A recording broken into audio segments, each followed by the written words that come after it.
ಎಲ್ರಿಗೂ ನಮಸ್ಕಾರ. ಎಲ್ಲರೂ ಹೇಗಿದ್ದೀರಾ? ಎಲ್ಲರೂ ರಾಯರ ಕೃಪೆಯಿಂದ ಚೆನ್ನಾಗಿದ್ದೀರಾ ಅಂತ ನಾನು ಭಾವಿಸ್ತೀನಿ.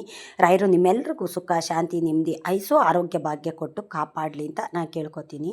ನಾವು ಗೊತ್ತಿದ್ದೋ ಗೊತ್ತಿಲ್ಲದೇನೋ ಕೆಲವು ತಪ್ಪುಗಳನ್ನೋದನ್ನು ನಾವು ಮಾಡಿರ್ತೀವಿ.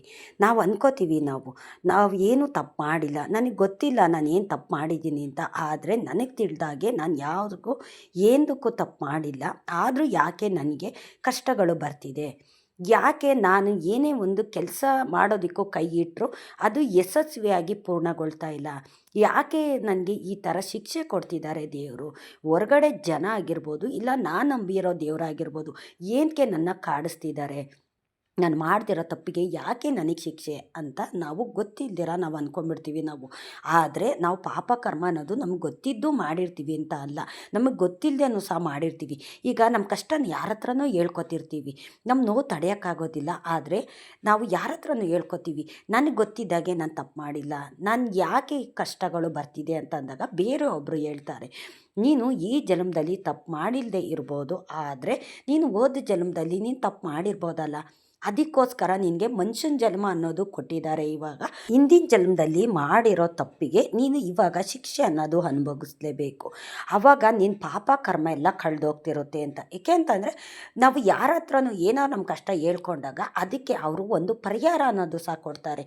ನಾನೀಗ ಹೌದು ಏನು ಹೋದ ಜನ್ಮದಲ್ಲಿ ನಾನು ತಪ್ಪು ಮಾಡಿರ್ಬೋದು, ಅದಕ್ಕೆ ನಾನು ಸರಿ ಮಾಡ್ಕೊಳ್ಳೋದು, ನಾನು ಆ ಪಾಪ ಕರ್ಮನೆಲ್ಲ ಹೇಗೆ ನಾನು ದೂರ ಮಾಡ್ಕೊಳ್ಳೋದು ಅಂತ ಕೇಳ್ತಾ ಹೋದಾಗ ಕೆಲವರು ತಿಳಿದವರು ಹೇಳ್ತಾರೆ, ತಿಳಿದೇ ಇದ್ದವರು ಅವ್ರನ್ನ ಈನಾಡಿಸ್ತಾರೆ. ಏಕೆಂತಂದರೆ ಅವ್ರಿಗೆ ಗೊತ್ತಿದ್ರು ಮಾತ್ರ ಹೇಳ್ಬೇಕು, ಗೊತ್ತಿಲ್ದಿರ ಅಂತಂದರೆ ಅವರು ಹೋದ ಜನ್ಮದೋ ಇಲ್ಲ ಈ ಜನ್ಮದೋ ಪಾಪ ಕರ್ಮ ಅನ್ನೋದನ್ನ ಅವ್ರಿಗೆ ಹೇಳೋದಕ್ಕೆ ಹೋಗಬಾರ್ದು. ಏಕೆಂತಂದರೆ ಕೆಲವರು ಯಾರಾದರೂ ಏನಾದರೂ ಕಷ್ಟ ಹೇಳ್ಕೊಂಡ್ರು ಅಂತಂದರೆ ಅದಕ್ಕೆ ಪರಿಹಾರ ಅನ್ನೋದನ್ನ ಹೇಳ್ಬೇಕು.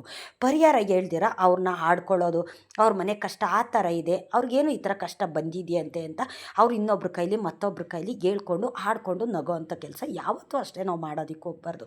ಏಕೆ ಅಂತಂದರೆ ನಾವು ಬೇರೆಯವ್ರನ್ನ ಆಡ್ಕೊಂಡು ನಗ್ತೀವಲ್ಲ, ಈಗೇನೋ ಅವ್ರ ಮನಸ್ಸು ತಡಿನಾರ್ದಿರ ಅವ್ರು ಏನೋ ಬಂದು ಇವ್ರ ಹತ್ರ ಕಷ್ಟ ಹೇಳ್ಕೊಂಡಿರ್ತಾರೆ, ಆದರೆ ಇವರು ಅದಕ್ಕೆ ಗೊತ್ತಿದ್ದರೆ ಉತ್ತರ ಕೊಡಬೇಕು, ಇಲ್ಲ ಅಂತಂದರೆ ಸುಮ್ಮನೆ ಇದ್ಬಿಡಬೇಕು. ಬೇರೆಯವ್ರ ಕೈಲಿ ಹೇಳ್ಕೊಳ್ಳೋಂಥ ಕೆಲಸ ಮಾಡ್ತಾರಲ್ಲ ಅವ್ರಿಗೆ ಸಹ ಶಿಕ್ಷೆ ಅನ್ನೋದು ಭಗವಂತ ಕೊಟ್ಟೇ ಕೊಡ್ತಾನೆ. ಏಕೆಂತಂದರೆ ದೇವ್ರ ಸೂಚನೆಯೇ ಇದೆಲ್ಲ ಆಗಿರುತ್ತೆ. ನಿನಗೆ ಗೊತ್ತಿದ್ರು ಮಾತ್ರ ನೀನು ಹೇಳು, ಗೊತ್ತಿಲ್ಲದೆ ಇರೋದನ್ನು ನೀನು ಹೇಳೋದಕ್ಕೆ ಹೋಗಬೇಡ ಅಂತಲೂ ಸಹ ಭಗವಂತ ಅವ್ರ ಮನಸ್ಸಿನಲ್ಲಿ ಇದ್ದು ಈ ಥರ ಸೂಚನೆ ಕೊಡ್ತಾರೆ. ಪ್ರತಿಯೊಬ್ಬ ಮನುಷ್ಯನಲ್ಲೂ ಸಹ ದೇವರಿದ್ದೇ ಇರ್ತಾರೆ. ನಾವು ದೇವ್ರನ್ನ ಯಾವ ರೀತಿ ನಾವು ಪೂಜಿಸ್ತೀವೋ, ಯಾವ ರೀತಿ ಆರಾಧಿಸ್ತೀವಿ ಅನ್ನೋದ್ರ ಮೇಲೆ ಡಿಪೆಂಡ್ ಆಗ್ತಿರುತ್ತೆ. ಕೆಲವ್ರಿಗೆ ದೇವ್ರನ್ನ ಭಯನೇ ಇರೋದಿಲ್ಲ, ಬೇರೆಯವ್ರ ಕಷ್ಟ ನೋಡಿ ನಗೋದು, ಬೇರೆಯವ್ರ ದೇವ್ರ ಪೂಜೆ ಮಾಡಿ ನೋಡೋದು ನಗೋದು, ಇವ್ರ ಮನೆ ದೇವ್ರು ಬಿಟ್ಬಿಟ್ಟು ಇನ್ನೊಂದು ದೇವ್ರ ಪೂಜೆ ಮಾಡೋದು, ಆ ದೇವ್ರ ಕಾಯ್ತಾನ ಈ ದೇವ್ರ ಕಾಯ್ತಾನ, ಮಾಡೋ ಕೆಲಸನೇ ಸರಿಯಾಗಿಲ್ಲ, ಮತ್ತು ದೇವರು ಅಂತ ಅಂತಾರೆ ಇವರು, ಈ ಥರ ಎಲ್ಲ ಮಾಡ್ತಿರ್ತಾರೆ, ಅದಕ್ಕೆ ಇವ್ರಿಗೆ ಕಷ್ಟ ಬಂದಿರೋದು ಅಂತ ಇನ್ನೊಬ್ರ ಕೈಲಿ ಹೇಳ್ಕೊಳ್ಳೋಂಥ ಕೆಲಸ ಮಾಡ್ತಾರೆ ನೋಡಿ. ಅವ್ರಿಗಂತೂ ಪಾಪ ಕರ್ಮ ಅನ್ನೋದು ಕಾಡದೆ ಬಿಡೋದಿಲ್ಲ. ಅವ್ರು ಹೋದ ಜನ್ಮದಲ್ಲಿ ಏನೋ ಸ್ವಲ್ಪ ಪುಣ್ಯದ ಕೆಲಸ ಮಾಡಿರ್ತಾರೆ, ಹಂಗಾಗಿ ಈ ಜನ್ಮದಲ್ಲಿ ಅವರು ಸುಖ ಅನ್ನೋದು ಅನುಭವಿಸ್ತಿರ್ತಾರೆ. ಬೇರೆಯವ್ರ ಕಷ್ಟ ನೋಡಿ ಹಾಡ್ಕೊಳ್ಳೋದು, ಬೇರೆಯವ್ರ ಹತ್ರ ಹೇಳ್ಕೊಂಡು ನಗೋದು ಮಾಡ್ತಾರೆ ನೋಡಿ, ಅದಕ್ಕಾದರೂ ಅವರು ಶಿಕ್ಷೆ ಅನ್ನೋದು ಅನುಭವಿಸ್ಲೇಬೇಕು. ಇವಾಗ ನಾವು ತಪ್ಪು ಮಾಡಿದ್ವಿ ಅಂದರೆ ನಾಳೆನೇ ಶಿಕ್ಷೆ ಅನುಭವಿಸೋಂಥದ್ದು. ಹಿಂದಿನ ಕಾಲದಲ್ಲೆಲ್ಲ ಹೇಳ್ತಿದ್ರು, ನಾವು ಮಾಡಿದ್ದು ನಮ್ಮ ಮಕ್ಕಳಿಗೆ ಆ ಪಾಪ ಕಾಡ್ತಿದೆ ಅಂತ ಹೇಳೋರು. ಇವಾಗ ಆ ಥರ ಅಲ್ಲ, ನಾವು ಮಾಡಿದ್ದು ಕರ್ಮ ನಾವೇ ಅನುಭವಿಸ್ಬೇಕು, ನಾವು ಮಾಡಿದ್ದು ಊಟನ ನಾವೇ ಮಾಡಬೇಕು ಅಂತ ಭಗವಂತ ಅವತ್ತಿಗೆ ಶಿಕ್ಷೆ ಅನ್ನೋದು ಕೊಡೋ ಅಂಥದ್ದು. ನಾವು ಎಂಥ ಕಷ್ಟದಲ್ಲಿ ಇದ್ರೂ ಸಹ ದೇವರು ಅನ್ನೋದು ಇರ್ತಾನಲ್ಲ, ದೇವರು ಸಹ ಕೈ ಬಿಡೋದಿಲ್ಲ. ಜನ ಕೈ ಬಿಟ್ಟರು ದೇವರು ಕೈ ಬಿಡೋದಿಲ್ಲ. ನಮಗೆ ಗೊತ್ತಿದ್ದಷ್ಟು 4 ಜನಕ್ಕೆ ಒಳ್ಳೆಯದನ್ನೇ ತಿಳಿಸ್ತಾ ಹೋಗಬೇಕು. ಯಾರಿಗೋ ಒಬ್ರು ಕಷ್ಟ ಇರುತ್ತೆ, ಅವ್ರು ಹೋಗಿ ಇನ್ನೊಬ್ರ ಹತ್ರ ಹೇಳ್ಕೊತಾರೆ, ನನಗೆ ಯಾಕೆ ಕಷ್ಟ ಬರ್ತಿದೆ ಅಂತ ಹೇಳ್ಕೊಂಡಾಗ ಅವ್ರಿಗೆ ಗೊತ್ತಿದ್ರು ಮಾತ್ರ ಒಳ್ಳೆಯದನ್ನ ಹೇಳ್ಬೇಕು. ಏಕೆ ಅಂತಂದರೆ ನೀನು ಮಾಡಿದ್ದು ತಪ್ಪಿಗೆ ನಿನಗೆ ಶಿಕ್ಷೆ ಅನ್ನೋದು ಭಗವಂತ ಕೊಟ್ಟಿದ್ದಾನೆ. ಆದರೆ ನೀನು ತಿಳಿದು ಯಾವುದೇ ಒಂದು ತಪ್ಪು ಮಾಡೋದಕ್ಕೆ ಹೋಗಬೇಡ. ಈಗ ತಪ್ಪು ಮಾಡಿದ್ಯಲ್ಲ, ನಿನಗೆ ಕಷ್ಟ ಬಂದಿದೆಯಲ್ಲ, ಅದಕ್ಕೆ ಏನು ಮಾಡಬೇಕೋ ಈ ರೀತಿ ಮಾಡು ಅಂತ ತಿಳಿದವರು ಹೇಳ್ಬೇಕು ಇದನ್ನು. ಏಕೆ ಅಂತಂದರೆ ದೇವ್ರ ಪೂಜೆ ಮಾಡು, ದೇವ್ರ ಆರಾಧನೆ ಮಾಡು, ದೇವಸ್ಥಾನಕ್ಕೆ ಹೋಗಿದ್ವಾ, ಯಾರಾದರೂ 4 ಜನಕ್ಕೆ ದಾನ ಮಾಡು, ನಿನಗೆ ಏನು ತೋಚುತ್ತೋ ಅದನ್ನು ದಾನ ಮಾಡು. ಯಾರಿಗೂ ಕೆಟ್ಟದ್ದನ್ನು ಬಯಸೋಕ್ಕೆ ಹೋಗಬೇಡ, ಮನಸ್ಸಿನಲ್ಲೂ ಕೆಟ್ಟದ್ದನ್ನು ಯೋಚನೆ ಮಾಡೋದಕ್ಕೆ ಹೋಗಬೇಡ ಅಂತ ಈ ರೀತಿ ಒಳ್ಳೆಯದನ್ನು ಹೇಳ್ಬೇಕೇ ಹೊರತು ಅದನ್ನು ಹಾಡಿಕೊಂಡು ನಗೋ ಥರ ಮಾಡೋದಕ್ಕೆ ಹೋಗಬಾರ್ದು. ಏಕೆ ಅಂತಂದರೆ ಇವಾಗಿನ ಜನ್ರೇಷನಲ್ಲಿ ಟೈಮಲ್ಲಿ ಏನಾಗ್ಬಿಟ್ಟಿದೆ ಅಂತಂದರೆ ಯಾರ ಹತ್ರನೂ ಏನು ಹೇಳ್ಕೊಳ್ಳೋದಕ್ಕೂ ಆಗೋದಿಲ್ಲ. ಏಕೆಂತಂದರೆ ಅವ್ರು ಹೋಗಿ ಇನ್ನೆಲ್ಲಿ ಯಾರ ಹತ್ರನೂ ಹೇಳ್ಬಿಡ್ತಾರೋ. ಒಬ್ಬರು ವೀಕ್ನೆಸ್ ತಿಳಿದ್ರು ಅಂತಂದರೆ ಅವ್ರ ಬಾಯಲ್ಲೇ ಇಟ್ಕೊಂಡು ಸುಮ್ಮನಿರೋದಿಲ್ಲ. ಅದನ್ನು 10 ಜನ ಕೈಲಿ ಹೇಳಿ ಅವ್ರ ಮಾನ ಮರ್ಯಾದೆ ತೆಗಿಯೋಂಥ ಕೆಲಸ ಮಾಡ್ತಾರೆ. ನೋಡಿ, ಅವ್ರ ಜೊತೆಲೂ ದೇವರು ಇರ್ತಾರೆ. ಏಕೆಂತಂದರೆ ಅವ್ರ ಮನಸ್ಸಿನ ನೋವು ತಡೆಯೋಕ್ಕಾಗ್ದಿರ ಯಾರಿಗೋ ಒಬ್ರ ಹತ್ರ ಹೇಳ್ಕೊಂಡ್ರು ಅಂತಂದರೆ ಅದನ್ನ ಹೋಗ್ಬಿಟ್ಟು 10 ಜನ ಕೈಲಿ ಹೇಳ್ಕೊಳ್ಳೋದು ಅಂತ ಕೆಲಸ ದಯವಿಟ್ಟು ಯಾರು ಅಷ್ಟೇ ಮಾಡೋದಕ್ಕೆ ಹೋಗ್ಬಾರ್ದು. ಅದಕ್ಕೆ ನಾನು ಹೇಳೋವಂಥದ್ದು, ನಿಮ್ಮ ಕಷ್ಟ ಏನೇ ಇದ್ದರೂ ದಯವಿಟ್ಟು ಜನದ ಕೈಲಿ ಮಾತ್ರ ಹೇಳ್ಕೊಳ್ಳೋದಕ್ಕೆ ಹೋಗಬೇಡಿ. ಹೌದು, ನಿಮ್ಮ ಕಷ್ಟ ಕೇಳ್ತಾರಾ, ಆ ಕಷ್ಟಕ್ಕೆ ಯಾರಾದರೂ ಸ್ಪಂದಿಸ್ತಾರಾ, ಅದಕ್ಕೆ ಏನಾದರೂ ಒಂದು ಒಳ್ಳೆ ಉತ್ತರ ಹೇಳ್ತಾರಾ, ಅಂಥವ್ರ ಜೊತೆ ನೀವು ಒಂದು ಸ್ನೇಹ ಅನ್ನೋದನ್ನು ಬೆಳೆಸ್ಕೊಳ್ಳಿ. ಅಂಥವ್ರ ಜೊತೆಯಲ್ಲಿ ನೀವು ನಿಮ್ಮ ಕಷ್ಟ ಅನ್ನೋದನ್ನು ಹೇಳ್ಕೊಳ್ಳಿ. ನೀವು ಎಲ್ಲರ ಕೈಲೂ ಕಷ್ಟ ಹೇಳ್ಕೊಂಡು ನೀವು ನಿಮ್ಮ ವೀಕ್ನೆಸ್ ಅನ್ನೋದನ್ನು ನೀವು ಬಿಟ್ಕೊಡೋದಕ್ಕೆ ಹೋಗಬೇಡಿ. ನಿಮ್ಮ ಕಷ್ಟ ಕೇಳೋದಕ್ಕೆ ದೇವ್ರು ಇದ್ದಾರಲ್ಲ, ನಮ್ಮ ರಾಯರು ಇದ್ದಾರಲ್ಲ, ನಿಮ್ಮ ಮನೆ ದೇವ್ರುಗಳು ಇದ್ದಾರಲ್ಲ, ಎಲ್ಲನೂ ದೂರ ಮಾಡ್ತಾರೆ. ಎಂಥ ಸಮಸ್ಯೆನೇ ಬರಲಿ, ಬಗೆಹರ್ಸೋಕ್ಕಾಗದಿರೋಂಥ ಸಮಸ್ಯೆನೇ ಬರಲಿ, ಪ್ರತಿಯೊಬ್ಬ ಮನುಷ್ಯನಲ್ಲೂ ಏನಾದರೂ ಒಂದು ಬಗೆಹರ್ಸೋಕ್ಕಾಗದಿರೋಂಥ ಸಮಸ್ಯೆ ಬಂದೇ ಬರುತ್ತೆ. ನಮಗೆ ಹೊರಗಡೆ ತಲೆ ಎತ್ಕೊಂಡು ತಿರ್ಗೋಕ್ಕಾಗದಿರೋಂಥ ಸಮಸ್ಯೆನೂ ಸಹ ಬರುತ್ತೆ. ಏಕೆಂತಂದರೆ ಈ ಥರ ಸಮಸ್ಯೆನ ಸಾಕಷ್ಟು ಜನ ಅನುಭವಿಸಿದ್ದಾರೆ. ಕೆಲವು ಟೈಮಲ್ಲಿ ನಾವು ಸಹ ಅನುಭವಿಸಿರ್ತೀವಿ. ಆವಾಗ ನಾವು ಕೇಳ್ಕೊಳ್ಳೋದೇನು ದೇವ್ರ ಹತ್ರ, ಹೌದು ದೇವರೇ ನೀವಿದ್ದೀರಾ ನನ್ನ ಜೊತೆಯಲ್ಲಿ, ನೀವು ಈ ಕಷ್ಟನೆಲ್ಲ ನೀವು ದೂರ ಮಾಡ್ತೀರಾ. ಈಗೇನು ಕಷ್ಟ ಸಂಕಷ್ಟ ಎಲ್ಲ ಬಂದಿದೆ ಆ ಕಷ್ಟನೆಲ್ಲ ನೀವು ದೂರ ಮಾಡಬೇಕು. ನಾನು ಹೇಳ್ಕೊಳಕ್ಕಾಗೋದಿಲ್ಲ ಯಾರ ಕೈಲೂ. ಏಕೆ ಅಂತಂದರೆ ನಾನು ಹೇಳ್ಕೊತು ಅಂತಂದರೆ 4 ಜನ ಆಡ್ಕೊಂಡು ನಗ್ತಾರೆ. ಭಗವಂತ, ನಿನ್ನ ಹತ್ರ ನಾನು ಸೆರಗೊಡ್ಡಿ ನಾನು ಬೇಡ್ತಾ ಇದ್ದೀನಿ. ಈಗೇನು ನನಗೆ ಕಷ್ಟ ಬಂದಿದೆ ಅನ್ನೋದು ನನ್ನ ಕುತ್ತಿಗೆ ಗಂಟ ಬಂದುಬಿಟ್ಟಿದೆ. ಆ ಕಷ್ಟನ ನೀವೇ ದೂರ ಮಾಡಬೇಕು. ಅದು ನನ್ನ ಕಷ್ಟ ಅಲ್ಲ, ನಿಮ್ಮ ಕಷ್ಟ ತಂದೆ. ಏಕೆಂತಂದರೆ ನೀವು ನನ್ನ ಮನೇಲಿ ಇದ್ದೀರಾ, ನಾನೊಬ್ಬಳೇ ಕಷ್ಟ ಅನುಭವಿಸ್ತಾ ಇಲ್ಲ, ನೀವು ಸಹ ನನ್ನ ಜೊತೇಲಿದ್ದು ನೀವು ಸಹ ಕಷ್ಟನ ಅನುಭವಿಸ್ತಾ ಇದ್ದೀರಾ ಭಗವಂತ. ಅದಕ್ಕೋಸ್ಕರ ನಿಮ್ಮ ಹತ್ರ ಎಲ್ಲವನ್ನೂ ಸಹ ನಾನು ಬಿಚ್ಚಿ ಹೇಳ್ಕೊತಾ ಇದ್ದೀನಿ ಅಂತ ನಾವು ದೇವ್ರ ಹತ್ರ ನಮ್ಮ ಕಷ್ಟನೆಲ್ಲ ಹೇಳ್ಕೊಂಬಿಡ್ತು ಅಂತಂದರೆ ಬೆಟ್ಟದಂಥ ಕಷ್ಟ ಇರಲಿ ಬಗೆಹರಿಸ್ಬಿಡ್ತಾರೆ ನಮ್ಮ ರಾಯರು, ನಮ್ಮ ಮನೆ ದೇವ್ರುಗಳು. ಮೊದಲದಾಗಿ ನಮ್ಮ ಮನೆ ದೇವರು ಯಾರನ್ನೂ ಸಹ ಬಿಟ್ಕೊಡೋದಿಲ್ಲ. ಮನೆ ದೇವ್ರನ್ನ ಮೊದಲದಾಗಿ ನಾವು ನಂಬಬೇಕು, ವಿಘ್ನೇಶ್ವರ ನಂಬಬೇಕು. ನಾವು ಮಾಡೋ ಕೆಲಸದಲ್ಲಿ ಯಾವ ವಿಘ್ನಗಳು ಬರಬಾರ್ದು, ಅಡ್ಡಿ ಆತಂಕಗಳು ಬರಬಾರ್ದು ಅಂತಂದರೆ ಮೊದಲು ವಿಘ್ನೇಶ್ವರನಲ್ಲಿ ನಾವು ಪ್ರಾರ್ಥನೆ ಮಾಡಬೇಕು, ವಿಘ್ನೇಶ್ವರನಿಗೆ ಪೂಜೆ ಮಾಡಬೇಕು. ನೀವು ಪ್ರತಿ ದಿವಸ ಆಗಿರ್ಬೋದು, ಇಲ್ಲ ವಾರಕ್ಕೊಂದು ದಿವಸ ಆಗಿರ್ಬೋದು, ಗಣೇಶನಿಗೆ 21 ಗರಿಕೆಯಿಂದ ಗಣೇಶನ ಪೂಜೆ ಮಾಡಿ.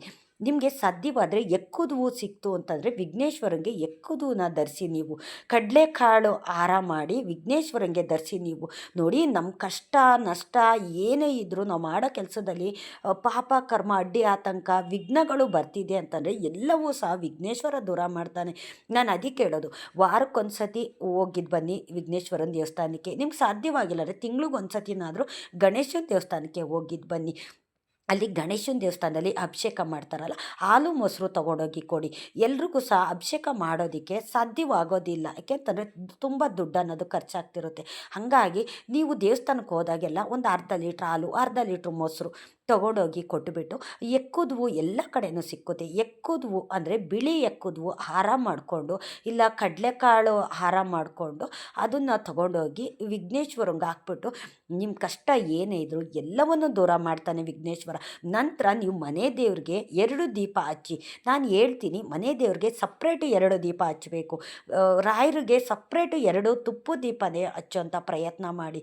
ಏಕೆ ಅಂತಂದರೆ ತುಪ್ಪದ ದೀಪ ಬೆಳಗೋದ್ರಿಂದ ನಮ್ಮ ಕಷ್ಟ ಬೇಗ ದೂರ ಮಾಡ್ತಾರೆ ನಮ್ಮ ರಾಯರು. ವಾರಕ್ಕೊಂದು ದಿನ ನಿಮ್ಮ ಮನೆ ದೇವರು ವಾರ ಇರುತ್ತೆ ನೋಡಿ, ಅವತ್ತು ಒಂದು ದಿವಸ ನೀವು ತುಪ್ಪದ ದೀಪ ಹಚ್ಚಿ. ನೀವು ಡೈಲಿ ತುಪ್ಪದ ಆರತಿನಲ್ಲೇ ಆರತಿ ಮಾಡಿ ನೋಡಿ. ಮನೆಯಲ್ಲಿ ಯಾವ ಥರ ಒಂದು ನೆಮ್ಮದಿ ಸುಖ ಶಾಂತಿ ಅನ್ನೋದನ್ನ ಭಗವಂತ ಕೊಟ್ಟು ಬಿಡ್ತಾನೆ.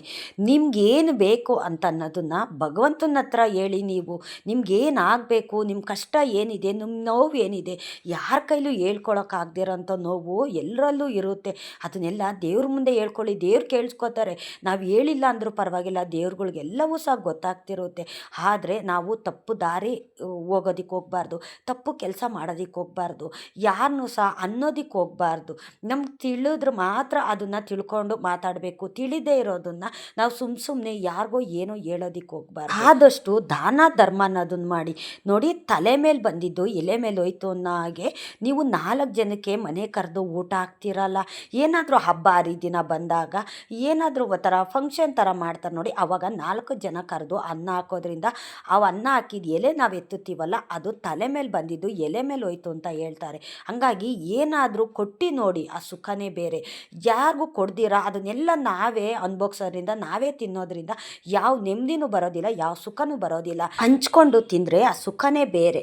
ಕಷ್ಟನ ಯಾರಿಗೂ ಹಂಚ್ಕೊಳಕ್ಕಾಗೋದಿಲ್ಲ, ಆದರೆ ಅನ್ನವನ್ನು ಹಂಚ್ಕೊಂಡು ತಿನ್ಬೋದಲ್ಲ. ನಾವು ಒಬ್ಬರು ತಿನ್ನೋ ಊಟನ ಅದನ್ನೇ ಒಂದಿಬ್ಬರು ಕೊಡ್ತು ಅಂತಂದರೆ ಅದ್ರ ಸುಖನೇ ಬೇರೆ. ಭಗವಂತ ಇರ್ತಾನೆ ಪ್ರತಿಯೊಂದು ಅಗಳಿನಲ್ಲೂ ಅವ್ರವ್ರ ಹೆಸರು ಅನ್ನೋದು ಬರೆದಿರುತ್ತೆ. ಎಲ್ಲವೂ ನಾನೇ ತಿನ್ನಬೇಕು, ಎಲ್ಲವೂ ನಾನೇ ಅನುಭವಿಸ್ಬೇಕು ಅನ್ನೋ ಒಂದು ಸ್ವಾರ್ಥ ಬುದ್ಧಿ ನಮ್ಮಲ್ಲಿ ಇರೋದು ಬೇಡ. ಏಕೆಂತಂದರೆ ರಾಯರಿಗೆ ಏನಿಲ್ಲ ಅಂದರೂ ಪರವಾಗಿಲ್ಲ, ಅವರು ಕೊಟ್ಟು ತಿಂತಾಯಿದ್ರು, ದಾನ ಧರ್ಮ ಅನ್ನೋದನ್ನು ಮಾಡ್ತಿದ್ರು. ಅದಕ್ಕೋಸ್ಕರನೇ ಎಲ್ಲ ದೇವತೆಗಳು ರಾಯರನ್ನ ಇಷ್ಟಪಡ್ತಿದ್ದಂಥದ್ದು. ರಾಯರು ಏನನ್ನ ಕೇಳ್ತಿದ್ರೋ ಅದನ್ನೆಲ್ಲ ತಥಾಸ್ತು ಅಂತ ದೇವತೆಗಳು ಕೊಡ್ತಿದ್ದಂಥದ್ದು. ರಾಯರು ಪಾಲನೆ ನಾವು ಯಾರೂ ಮಾಡೋಕ್ಕಾಗೋದಿಲ್ಲ, ಅವ್ರು ಹೋಗಿದ್ದ ದಾರಿನಲ್ಲಿ ನಾವು ಹೋಗೋಕ್ಕಾಗೋದಿಲ್ಲ. ಆದರೆ ಒಂದು 5 ಭಾಗದಷ್ಟು, ಒಂದು 10 ಭಾಗದಷ್ಟು ಆದರೂ ನಾವು ಮಾಡ್ಬೋದಲ್ಲ ನಾವು. ಏಕೆಂತಂದರೆ ಹಿಂದಿನ ಜನ್ಮದಲ್ಲಾಗಿರ್ಬೋದು, ಇಲ್ಲ ಈ ಜನ್ಮದಲ್ಲಾಗಿರ್ಬೋದು, ನಾವು ಏನೇ ಒಂದು ಪಾಪ ಕರ್ಮ ಅನ್ನೋದನ್ನು ಮಾಡಿದರೂ ಸಹ ಅನ್ನ ಹಾಕಿದ ಮನೆಯಲ್ಲಿ ಯಾವತ್ತೂ ಅಷ್ಟೇ ನಮ್ಮ ಪಾಪ ಕರ್ಮ ಅನ್ನೋದು ನಿಲ್ಲೋದಿಲ್ಲ. ಅನ್ನದಲ್ಲಿ ಎಲ್ಲವೂ ಸಹ ತೊಳೆದೋಗ್ತಿರುತ್ತೆ. ನಿಮಗೆ ಮನೆಗೆ ಕರೆದು ಅನ್ನ ಹಾಕೋಷ್ಟು ಸಾಧ್ಯವಾಗಿಲ್ಲ ಅಂತಂದರೆ ದೇವಸ್ಥಾನಗಳಿಗೆ 10 kg ಅಕ್ಕಿ, 2 kg ಬೆಲ್ಲ ಅನ್ನೋದನ್ನು ನೀವು ದಾನ ಮಾಡಿಬಿಡಿ. ತಿಂಗಳಿಗೊಂದು ಸತಿ ಇದನ್ನು ರೂಢಿ ಮಾಡ್ಕೊಳ್ಳಿ ನೀವು. ಏಕೆಂದರೆ ಅಲ್ಲಿ ಸಾವಿರಾರು ಜನ, ನೂರಾರು ಜನ ಬರ್ತಾರಲ್ಲ, ಅವರು ಅಲ್ಲಿ ಊಟ ಮಾಡ್ತಾರೆ ನೋಡಿ. ಅದು ಸಹ ನೀವು ಕೊಡೋ ದಾನನ ಅವರು ಸ್ವೀಕಾರ ಮಾಡ್ತಾರೆ. ದೇವರು ಎಲ್ಲವೂ ಸಹ ತೊಳಿತಾರೆ. ಈಗ ರಾಯರು ಮಠಕ್ಕೆ ಹೋಗ್ತೀರಾ, ಗುರುವಾರ ಅಭಿಷೇಕ ಅನ್ನೋದನ್ನು ಮಾಡ್ತಾರೆ. ಅಲ್ಲಿಗೆ ಹಾಲು ಮೊಸರು ತೊಗೊಂಡೋಗಿ ಕೊಡಿ ನೋಡಿ. ನೀವು ಎಂಥ ಕಷ್ಟ ನೀವು ಬೇಡಿಕೆನ ರಾಯರ ಮುಂದೆ ಇಟ್ಟಿದ್ರು, ನೀವು ಹಾಲು ಅಭಿಷೇಕ ಕೊಡ್ತೀರಲ್ಲ ನೀವು, ಅದೆಲ್ಲ ತೊಳೆದೋಗ್ತಿರುತ್ತೆ. ನೀವು ಕೊಡೋ ಹಾಲು ಮೊಸರಿನಿಂದ ನಿಮ್ಮ ಪಾಪ ಕರ್ಮ ಎಲ್ಲ ದೂರ ಆಗ್ತಿರುತ್ತೆ.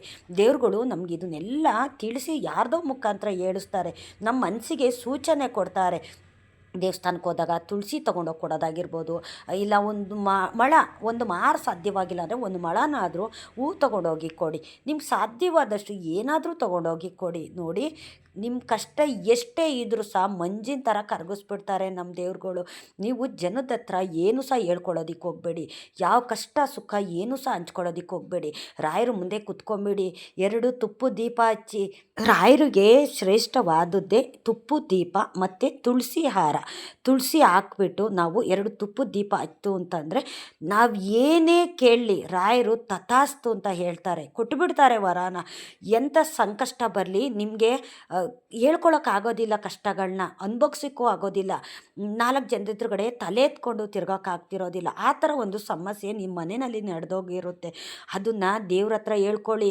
ಯಾವ ಥರ ದೂರ ಮಾಡ್ತಾರೆ ಅಂದರೆ 2 ದಿವಸ 3 ದಿವಸದೊಳಗಡೆ ಅದನ್ನೆಲ್ಲ ದೂರ ಮಾಡಿಬಿಡ್ತಾರೆ. ಅವಾಗ ನೀವೇ ಅನ್ಕೋತೀರ, ದೇವರೇ ನೀವು ನನ್ನ ಜೊತೇಲಿ ಇದ್ದೀರಾ ಭಗವಂತ ಅಂತ ನಿಮಗೆ ಸಂಪೂರ್ಣವಾಗಿ ನಂಬಿಕೆ ಬರುತ್ತೆ. ಮೊದಲದಾಗಿ ನಾವು ದೇವ್ರುಗಳನ್ನ ನಂಬಬೇಕು. ಯಾರು ನಂಬಿಲ್ಲ ಅಂದರೂ ಪರವಾಗಿಲ್ಲ, ದೇವ್ರುಗಳನ್ನ ನಂಬಿ. ಏಕೆಂದರೆ ಜನ ನಂಬಿದ್ರೆ ಮೋಸ ಅಂತೂ ಹೋಗೇ ಹೋಗ್ತೀವಿ. ನಮಗೆ ಒಳ್ಳೇದಾಗೋದಕ್ಕಿಂತ ಹೆಚ್ಚಾಗಿ ಕೆಟ್ಟದ್ದೇ ಆಗ್ತಿರುತ್ತೆ.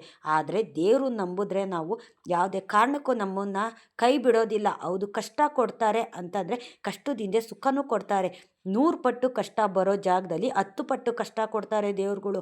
ಆವಾಗ ನಾವು ಅಂದ್ಕೋತೀವಿ, ದೇವರೇ ನಿನ್ನ ನಂಬಿದ್ದೀವಿ ನಾವು, ಯಾಕಪ್ಪ ರಾಯರೇ ಇಷ್ಟು ಕಷ್ಟ ಕೊಡ್ತಾ ಇದೆಯಾ ಅಂತ ನಾವು ಅಂದ್ಕೊಂಡಾಗ ನಮಗೆ ಏನೋ ದೊಡ್ಡದಾಗಿ ಕಷ್ಟ ಬರೋದ್ರಲ್ಲಿರುತ್ತೆ. ಆದರೆ ನಮ್ಮ ರಾಯರು 10 ಭಾಗದಷ್ಟು ನಮಗೆ ಕಷ್ಟ ಮಾತ್ರ ಕೊಡ್ತಾರೆ. ಏಕೆಂತಂದರೆ 100 ಪಟ್ಟು ಕಷ್ಟ ಕೊಟ್ಟರೆ ಅನುಭವಿಸೋಕ್ಕಾಗೋದಿಲ್ಲ ಅಂತಲೇ ನಮಗೆ ಸಣ್ಣದಾಗಿ ಕಷ್ಟ ಕೊಡೋವಂಥದ್ದು. ಯಾವ್ಯಾವ ಥರ ಕಷ್ಟ ಬರುತ್ತೆ ಅಂತ ಕೆಲವರು ಕಷ್ಟಪಟ್ಟವ್ರಿಗೆ ಗೊತ್ತಾಗ್ತಿರುತ್ತೆ, ಕಷ್ಟ ಅನುಭವಿಸಿದವ್ರಿಗೆ ಗೊತ್ತಾಗ್ತಿರುತ್ತೆ. ಹಿಂದಿನ ಕಾಲದಲ್ಲಿ ಎಲ್ರಿಗೂ ಬಡತನ ಅನ್ನೋದಿತ್ತು, ಆದರೆ ಸತ್ಯ ಧರ್ಮ ನ್ಯಾಯ ನೀತಿನಲ್ಲಿ ಎಲ್ಲರೂ ಬದ್ಧವಾಗಿ ನಿಲ್ತಿದ್ರು. ಇವಾಗಿನ ಕಾಲದಲ್ಲಿ ಎಲ್ಲರ ಹತ್ರ ಹಣ ಇದೆ, ಆಸ್ತಿ ಇದೆ, ಆದರೆ ಸತ್ಯ ಧರ್ಮ ಅನ್ನೋದು ಯಾರಲ್ಲೂ ಇಲ್ಲ, ಎಲ್ಲ ಸತ್ತೋಗ್ಬಿಟ್ಟಿರುತ್ತೆ. ಕೆಲವು ಮನುಷ್ಯರು ಸತ್ಯ ಧರ್ಮ ದಾನ ಧರ್ಮ ಅನ್ನೋದನ್ನು ಸಹ ಇವಾಗಲೂ ಸಹ ಪಾಲಿಸ್ಕೊಂಡು ಬಂದಿದ್ದಾರೆ. ಆದರೆ ಯಾರಿಗಾದರೂ ಈ ಥರ ಹೇಳಿದ್ರು ಸಾಕು, ಇವ್ರಿಗೆಲ್ಲೋ ತಲೆ ಕೆಟ್ಟಿದೆ, ಅದಕ್ಕೆ ಹಿಂದಿಂದೆಲ್ಲ ಹೇಳ್ತಿದ್ದಾರೆ ಅಂತ ಈ ಥರ ಉಡಾಫೆ ಮಾತುಗಳನ್ನ ಅನ್ನೋದನ್ನು ಮಾತಾಡ್ತಾರೆ. ಹೌದು, ಮಾತಾಡೋರೆಲ್ಲ ಮಾತಾಡ್ಕೊಳ್ಳಿ. ನಾವು ದೇವ್ರು ನಂಬೋ ಕೆಲಸ ಮಾಡಬೇಕು, ದೇವ್ರು ಮೆಚ್ಚೋ ಥರ ನಾವು ಜೀವನ ಮಾಡಬೇಕು. ಜನ ಅಂತೂ ಯಾವುದೇ ಕಾರಣಕ್ಕೂ ನೀವು ಮೆಚ್ಚೋಕ್ಕಾಗೋದಿಲ್ಲ.